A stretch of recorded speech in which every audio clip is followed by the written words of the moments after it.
Името го дадовме, ама дивоградбите не ги даваме. Добре дојдовте во Прекутасевски шоу. Македонијо, тешки опинци те газат. И не само опинци, тука и наркодилери, криминалци, тендераши, педераши. И сега сите има да ги ставам Прекутасевски и така добро има да ги испердашам по газето вака. Фике, фике, фике, фике, фике. А пердашот почнува сега. Значи не можам повеќе. Абе, морам. Малку упростено до душа, зашто многу чуден народ живее овде. Но, да се вратам назад едно 70 години. Значи, кога евреите бегаа од нацистите, палестинците на нивната територија им ги отворија широко вратите и им понудија за солниште. Арно, ама по формирањето на Израел во 1948 година, овие израелциве почнаа да ги бркаат палестинците од нивните домови, нели? И тоа под патронат на САД и Британија. Значи САД и Британија вака ги тапка по рамето, бркај тоа. Оние кои ги примијат дома евреите, значи мораа да заминат, да ги напуштат своите вековни огништа. Е сега, повод за оно што се случува деновиве во Газа, беше одлуката на израелските власти да се иселат многу палестински семејства од нивните домови некаде околу пред 3 недели. И нормално, луѓето се побунија. Па никој не ќе дома да ти влезе војска и ти каже, види, абе, собере парталите и баре си чаре негде, ој си на друго место. И нормално, се побунија.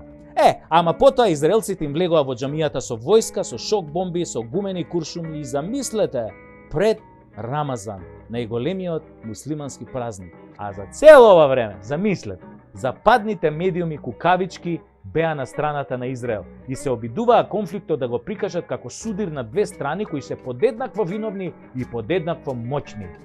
Лага, ноторна лага, шарена лага, подла лага, зашто фактите говорат нешто друго.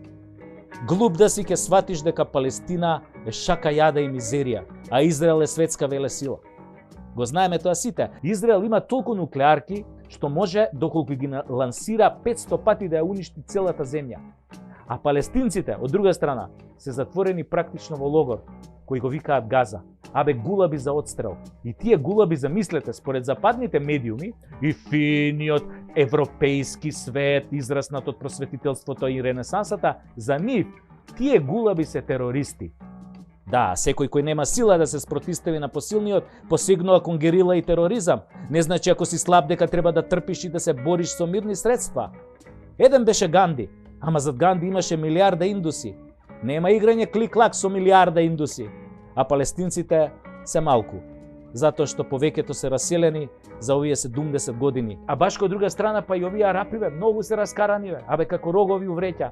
А сепак, некој да ги слуша американци и западниве медиуми ќе помисли дека Палестина е таа која што го окупирала Израел. А Израел до сега изминативе децении барем 100 пати го има минирано мировниот процес. Абе едноставно не сакаат безусловно да им дадат независна држава на палестинците. Стварно немам сила да додам во детали и не вреди ова да го кажувам на овој начин и вака, затоа што со овој наш народ нема разбирачка. Ми пишуваат во инбокс и ме прашуваат кој ме плаќал и дали сум сечен.